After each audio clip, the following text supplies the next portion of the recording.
Bonsoir à toutes et à tous, bienvenue dans Au Quotidien, votre émission d'information locale. Nous sommes le vendredi 11 octobre et ce soir à la présentation du journal, Laure Girard. Bonsoir Laure. Bonsoir Colin, bonsoir à tous. Avec vos invités, votre invité dans le journal. Oui, ce soir on est avec Joël Defontaine, le président des Restos du Cœur en Sarthe. 30% de demandeurs en plus au cours de l'année, on fait le point avec lui.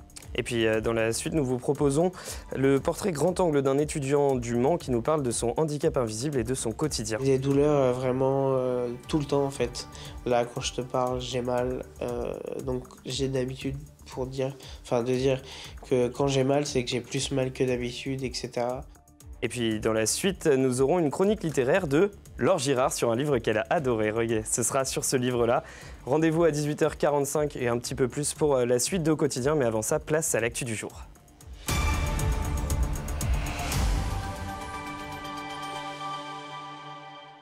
Au sommaire de ce vendredi 11 octobre, des chefs en devenir. Ceux du lycée Funé Hélène Boucher au Mans, lycée professionnel. Ces jeunes, lors de la journée des jeunes talents, ont pu bénéficier des conseils de leurs aînés, meilleurs ouvriers de France. Et puis l'état d'esprit du Mans FC la veille d'un match de Coupe de France qui paraît banal et pourtant rien ne doit être pris à la légère, souligne le coach.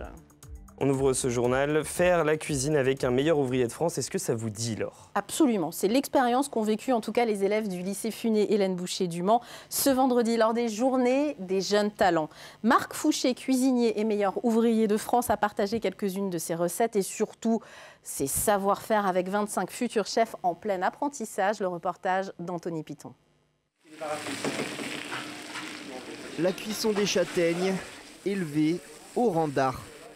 Pour Lilian, la journée des jeunes talents est l'occasion de s'initier à des secrets de la gastronomie. Sur les recettes, on peut voir ici tous les temps de préparation qu'on va avoir besoin. On peut voir le nombre de personnes qui vont être préparées. Car l'élève, passionné de cuisine, est aujourd'hui dans la brigade du chef Marc Fouché, meilleur ouvrier de France. Objectif, préparer un repas pour 60 personnes pour le service de midi. Des MOF, il n'y en a pas énormément. Et puis, c'est vrai qu'ils viennent nous apporter une expérience qu'on n'a pas forcément de si particulière, parce qu'ils connaissent beaucoup plus de choses que nos professeurs et c'est quelque chose que j'apprécie. Et du coup c'est vrai qu'on va encore plus l'écouter parce que c'est quelque chose de plus minutieux, plus précis que ce qu'on va faire habituellement. Et oui, il y a besoin de beaucoup plus l'écouter. Sous l'œil avisé du chef, les élèves s'immergent dans un univers où chaque ingrédient a son importance. Ils ont des attentes, il faut être capable de répondre à ces attentes. Et puis, il faut être capable aussi de montrer que la technique, qu'elle se maîtrise et que c'est long à maîtriser une technique. Nous, on a besoin de l'arôme, mais pas de la texture, bien sûr, d'une branche de thym. On est parti sur des techniques qui sont simples, mais des techniques qui leur permettent surtout d'imaginer comment ils peuvent les faire évoluer sur autre chose. Parce qu'on est dans une époque où les chefs sont très créatifs et c'est cet esprit-là qu'il faut leur donner. Car c'est toute l'idée de cet atelier organisé par des enseignants du lycée Funé Hélène Boucher, préparer aux élèves un avenir savoureux. Je vois bien que de toute façon, en les regardant, ils ont les yeux qui pétillent. Donc je pense que oui, forcément, ces journées-là auront forcément une retombée sur des choix qu'ils feront plus tard. Enfin, du moins, on l'espère. C'est donc peut-être un premier tremplin pour ces futurs chefs qui voient s'ouvrir les portes de la haute gastronomie.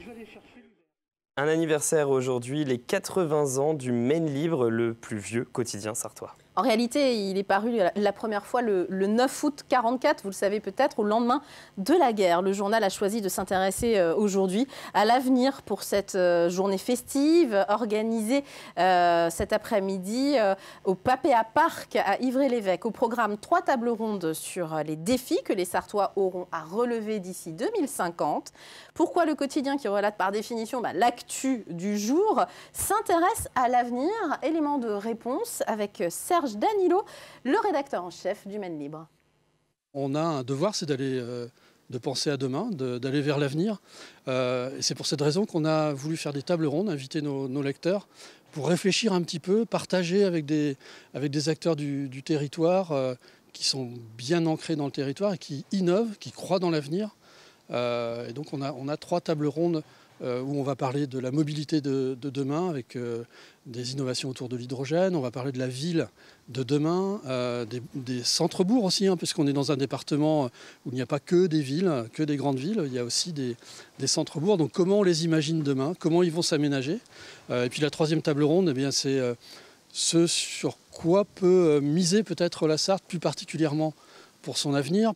Politique maintenant, le Rassemblement national présente un nouvel outil de communication. Marie-Caroline Le Pen, qui s'était présentée dans la 4e circonscription de la Sarthe lors des législatives anticipées de juin, est venue en personne lancer le nouveau journal mensuel du RN Sarthe intitulé Sartois H24. La fédération a aussi décidé d'organiser un meeting politique le 26 octobre prochain avec Guillaume Bigot, député RN du territoire de Belfort et figure du parti.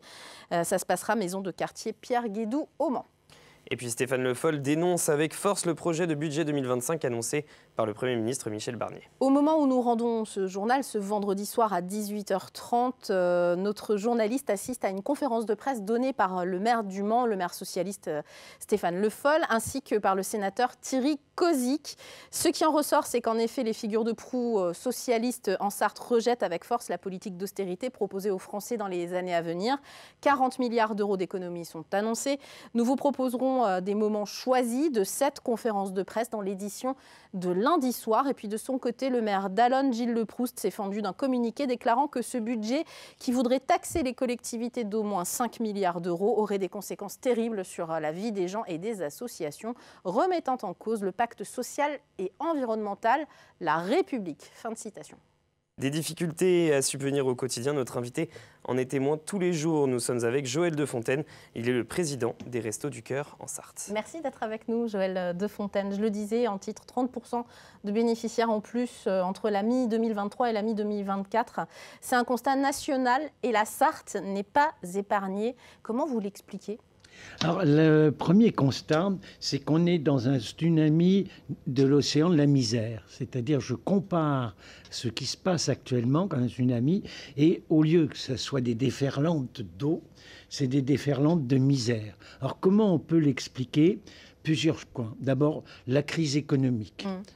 Ensuite, avec de la crise économique découle la crise budgétaire. Et notamment, tournons nos yeux vers le déficit. Qui est abyssal, et on se demande si ce n'est pas un tonneau sans fin, et comment nous, qui venons en aide à la pauvreté, pourrons y parvenir à y faire face. Et ensuite, dernier point, l'aspect sociétal.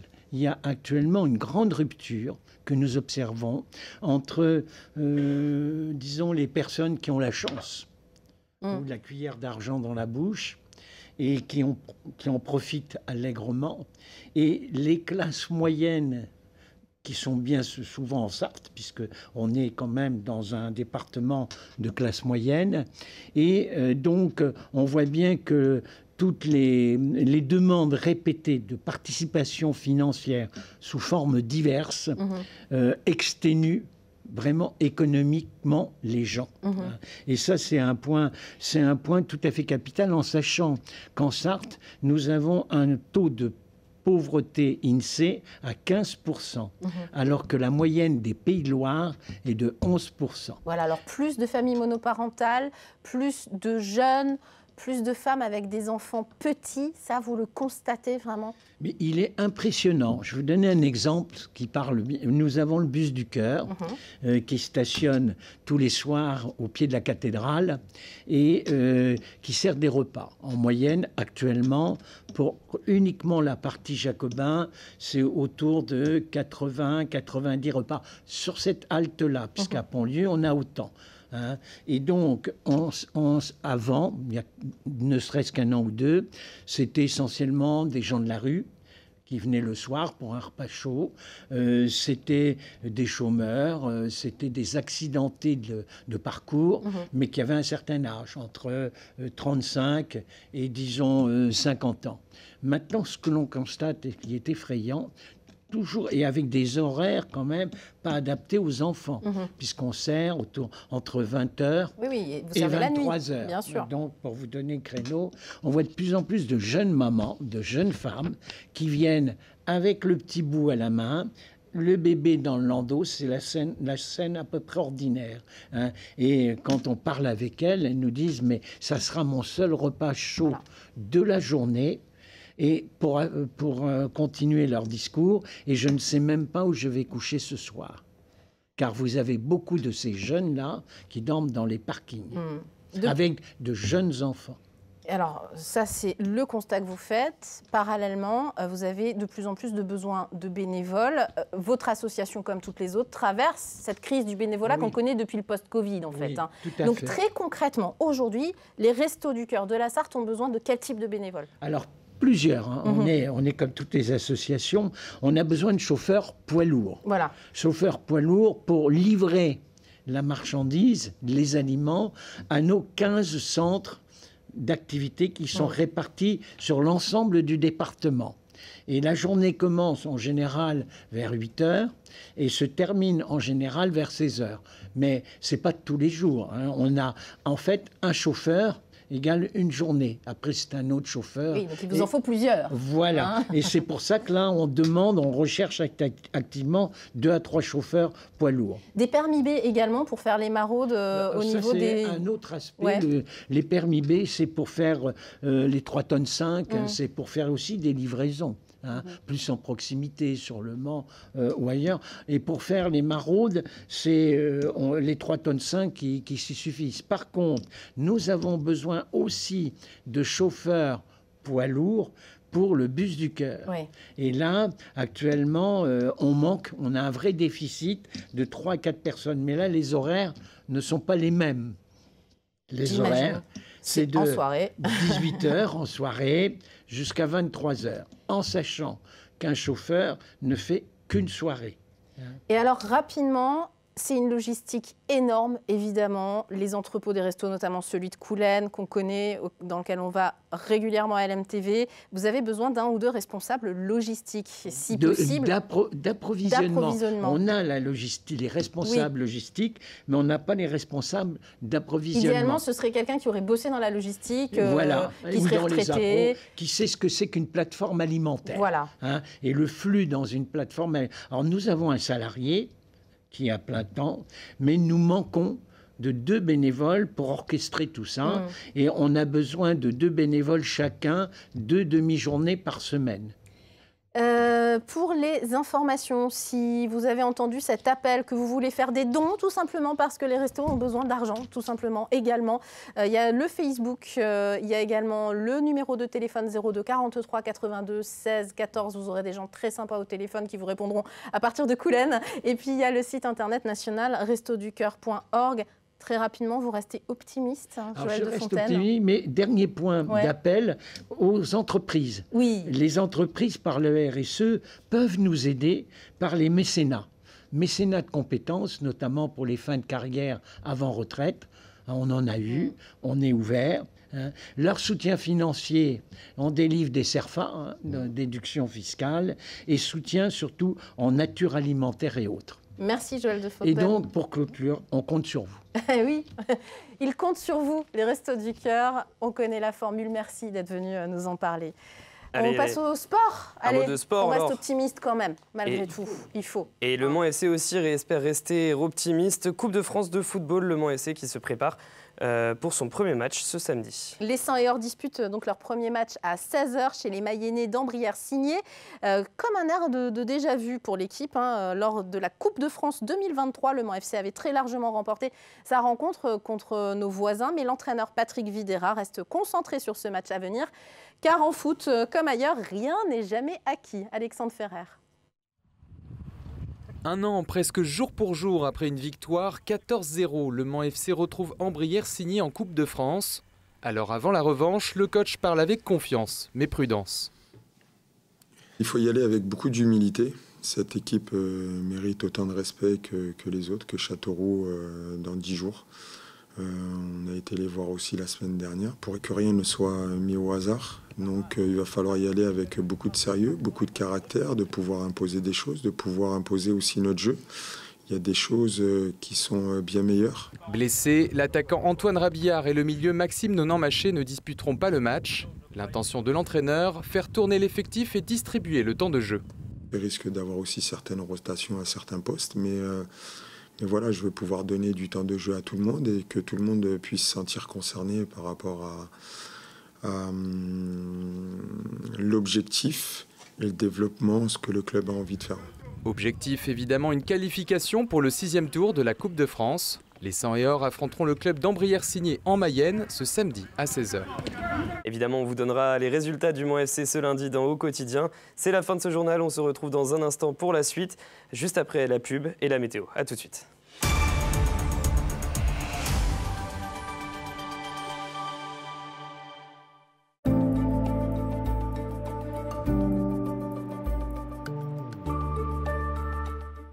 Bonjour à toutes et à tous, merci de nous retrouver pour ce nouveau bulletin météo. La situation pour cette soirée de vendredi s'annonce calme sur l'ensemble de notre département avec simplement un ciel chargé en nuages, mais ces nuages seront sans conséquence. Les températures, quant à elles, afficheront 11 degrés au Mans, nous aurons 12 degrés à Mamers, il fera 12 à Montval-sur-Loire, 12 à Saint-Calais, 11 à La Flèche, 12 à Sablé-sur-Sarthe, 11 à Cieux-le-Guillaume. Concernant votre samedi, pour la matinée dans un premier temps, ciel couvert mais temps calme. Effectivement, le soleil aura beaucoup de mal à exister durant cette première partie de journée, mais quoi qu'il en soit, ces nuages seront sans conséquence. Les températures afficheront 9 degrés à Saint-Calais, 9 degrés au Mans ainsi qu'à Mamers. Il fera également 9 degrés à Cieux-le-Guillaume ou encore Montval-sur-Loire, La Flèche et Sablé-sur-Sarthe. Pour votre seconde partie de journée, ça va s'éclaircir un peu plus. Effectivement, la grisaille du matin va commencer tout doucement à se dissiper, laissant apparaître un peu plus généreusement le soleil. Les températures, quant à elles, afficheront 16 degrés au Mans. Nous aurons 16 degrés à Mamers, 18 à Montval-sur-Loire, 17 à La Flèche et 17 à Sablé-sur-Sarthe ou encore 16 degrés à Saint-Calais et un petit 14 degrés pour Cieux-le-Guillaume. Concernant votre tendance pour la journée dominicale, temps calme toujours, avec cette fois-ci un soleil beaucoup plus présent. Cette fois-ci, dès le lever du jour, eh bien, le soleil rayonnera, le plus souvent en alternance avec quelques passages nuageux jusqu'à son coucher. Concernant les températures, nous aurons 18 degrés au meilleur de la journée au Mans, 16 degrés à Mamers, il fera 17 à Saint-Calais, 18 à Montval-sur-Loire, 17 à Sablé-sur-Sarthe ou encore 16 à Cieux-le-Guillaume. Pour votre journée de lundi, à nouveau, ça va se dégrader avec la mise en place d'un flux océanique qui va nous apporter donc de l'humidité, un ciel couvert et des averses. Les températures afficheront 20 degrés à Saint-Calais, 19 au Mans, 18 à Mamers au meilleur de la journée, 20 degrés à Montval-sur-Loire, 20 degrés à La Flèche. En ce samedi 12 octobre, nous perdrons encore quelques minutes de soleil. Je vous souhaite à toutes et à tous de passer une excellente journée.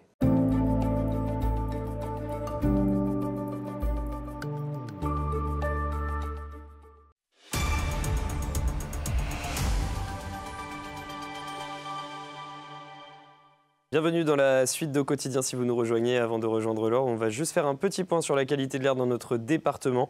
Sur l'ensemble du territoire, ce sont les niveaux d'ozone, encore une fois, qui maintiennent les indices moyens pour ce samedi, comme c'était le cas aujourd'hui, ce vendredi. L'Or, maintenant, on va parler, c'est un sujet dont on vous parle assez régulièrement, le handicap invisible sur LMTV Sarthe, un sujet que l'on n'arrive pas toujours très bien à illustrer. Absolument, et ce vendredi, on vous propose un reportage grand format avec un étudiant de 22 ans, touché par 12 maladies. Le jeune homme se déplace par ses propres moyens, debout, mais il est bien en situation de handicap, des pathologies invisibles, notamment pour les autres personnes. Il nous raconte comment cela impacte son quotidien dans ce reportage de Colin Ancel. À le voir comme ça, on ne le devine pas. À 22 ans, Karan est atteint de 12 maladies, parmi elles une grave fibromyalgie, le rare syndrome des lèvres dans l'os, des migraines ou encore de l'arthrose. Je suis extrêmement fatigué. Faut savoir que les médecins disent qu'une personne normale ne devrait pas dormir pendant 3 jours pour ressentir la fatigue que je peux ressentir. J'ai des douleurs vraiment tout le temps en fait. Là, quand je te parle, j'ai mal. Donc j'ai d'habitude de dire que quand j'ai mal, c'est que j'ai plus mal que d'habitude. Suite à une dépression en 2017, il se découvre d'autres handicaps invisibles. Pendant 2 ans, Karan est en errance médicale et doit arrêter ses études. Il ne sait pas ce qu'il a, rencontre de nombreux spécialistes à Paris, jusqu'à la découverte de toutes ces pathologies, il y a un peu plus d'1 an. Pendant 2 ans qu'on ne trouve rien en fait, ça m'a rendu un peu fou. Honnêtement, j'étais soulagé. Un soulagement, oui, mais une difficulté à avaler la nouvelle. J'arrivais pas à me dire que j'étais handicapé. Aujourd'hui, j'aurais pas de honte, entre guillemets, à sortir ma carte pour dire excusez-moi, je suis handicapé, je peux avoir votre place, je peux passer devant vous, etc. Pour cela, il lui faut donc se soigner, matin, midi et soir. J'ai une vraie panoplie. Et du coup, je prends une 30aine de médicaments par jour. Après, ça dépend aussi de l'état dans lequel je suis. Mais heureusement, il peut compter sur le soutien de ses proches. Il y a besoin d'une aide humaine, en fait, quotidienne. Il y a plein de choses où j'arriverais pas forcément à faire si ma copine n'était pas là.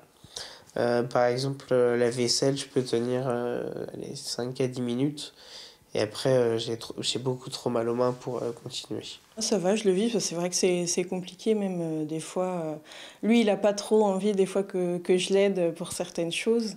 Il a envie de se débrouiller tout seul. Comme on vit ensemble, au final, j'ai appris à vivre avec. Et puis, on arrive à trouver un juste milieu. Karan a aussi repris, à temps partiel grâce à ses dispenses, des études de lettres anglaises. Pour y aller, il doit marcher jusqu'au tramway et anticiper, car sur le chemin, il lui faut faire des pauses pour reprendre son souffle et se reposer. De l'extérieur, son handicap ne se voit pas forcément, alors pour trouver une place assise... En fait, hier, tout simplement, je suis rentré dans le tram, donc il n'y avait aucune place de libre. Moi, j'étais un peu à bout, j'avais très mal en fait. Donc je suis allé voir une dame, je lui ai demandé de me laisser sa place car je lui ai dit que j'étais handicapé.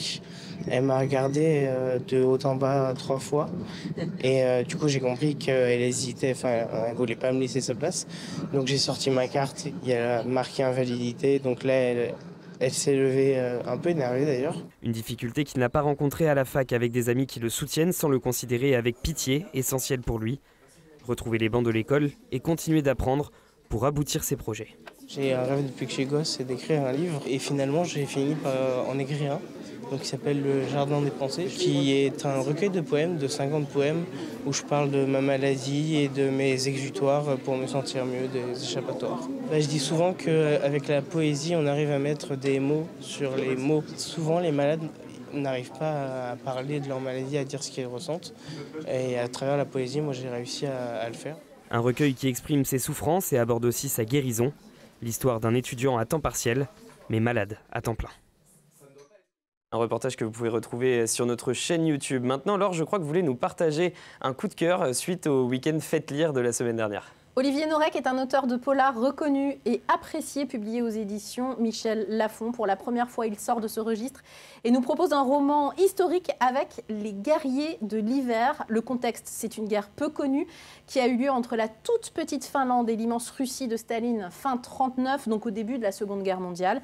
Un livre que j'ai découvert le week-end dernier car il a reçu le prix Saint-Exupéry au salon Faites lire du Mans. 8 membres du jury l'ont choisi à l'unanimité alors qu'il ne faisait même pas partie de la première sélection, figurez-vous. Mais ses qualités indéniables ont conquis tout le monde, y compris le président du jury, Daniel Pénac, que je vous propose d'écouter. Et juste avant, vous allez avoir Olivier Norek, tout à sa joie d'avoir le prix Syntex. Ce prix qui est le prix du voyage initiatique comme le voyage intérieur, qui est le prix de la découverte, du courage. Ça va très bien à ce bouquin, Les guerriers de l'hiver, parce que c'est exactement ça dont le livre parle. Donc c'est juste parfait, c'est comme si ce prix avait été fait pour ce roman. Avant de lui donner son prix, je déclare que je lui en veux à mort. Car il m'a fait passer la moitié d'une nuit blanche. Parce que j'ai ouvert, je suis un président, donc j'ai ouvert le roman de façon un peu suspicieuse, connaissant le jury comme je le connais, qu'est-ce qu'ils nous ont encore dégoté. Et boum, un chef-d'œuvre. Il me fait sourire, Daniel Pénac. Un auteur qui est d'ailleurs en lice, alors je parle bien d'Olivier Norek, il y a un auteur qui est en lice pour le prix Renaudot et Interrallié en cette rentrée littéraire. Absolument, Olivier Norek s'est documenté pendant des années sur le sujet. Il nous a fait plonger au cœur de cette guerre, donc la guerre d'hiver, dans les tranchées, sur la ligne de front qui oppose donc 300 000 Finlandais et Finlandaises à 1 300 000 hommes côté russe. Les Finlandais manquent de tout, surtout d'armes. Mais voilà, ils possèdent la connaissance de leur forêt, une force d'adaptation au grand froid. Colin, moins 50 degrés cet hiver-là, certaines nuits. On ne tiendrait pas, et vous particulièrement, Laure. Absolument pas. Et ils ont surtout dans leur rang une véritable légende, le tireur d'élite considéré comme le meilleur de tous les temps, Simo Aya, surnommé la mort blanche. Vous le voyez là, il était très jeune. Rien que son nom terrifiait l'armée russe. C'est le personnage principal du livre. Simo et ses amis sont des fermiers, devenus soldats bien malgré eux, et le lecteur va vivre au plus près de leur quotidien durant les 3 mois et demi que durera ce conflit. De simples fermiers qui vont réussir à humilier l'armée rouge en tuant 400 000 hommes côté russe. Et c'est un roman de guerre, ça paraît un peu horrible ? C'est Un peu violent, oui, mais si bien écrit, avec des moments de profonde humanité, de fraternité et aussi d'humour face à la folie des dirigeants, surtout du dirigeant russe, le dictateur Staline, un puissant devenu paranoïaque et mégalomane qui entraîne des centaines de milliers d'hommes dans une guerre qui les dépasse. L'auteur rappelle l'immobilisme également du reste de l'Europe pour aider une nation pacifiste qui se fait attaquer injustement. Et ce roman d'Olivier Norek, Les guerriers de l'hiver donc, nous prévient, je le cite, si ces événements ont bientôt un siècle, ils nous renvoient à l'histoire actuelle et nous mettent en garde. Il faut toujours un premier mort sur notre sol pour y croire vraiment. Je vous rappelle donc la référence Les guerriers de l'hiver d'Olivier Norek, 21,95 € chez Michel Lafon. Je vous propose, Laure, maintenant de présenter les invités de notre journal de lundi dans Au Quotidien. Nous recevrons Stéphane Le Foll, enfin plutôt nous vous proposerons des morceaux d'interview de Stéphane Le Foll suite au budget proposé par le nouveau gouvernement, un budget inacceptable pour le maire socialiste. Et puis dans Au Quotidien la suite, Maude et Amélie préparent le trek des gazelles. On va un peu voyager avec elles, ça va faire du bien. Et on va peut-être voyager aussi un petit peu dans les Sartois du web ce soir, présenté par Aurélien Caillos et toute sa joyeuse bande. Quant à nous, on se donne rendez-vous dans Au Quotidien ce lundi à 18h30 en direct. Et d'ici là, passez de très bons moments sur LMTV. Salut.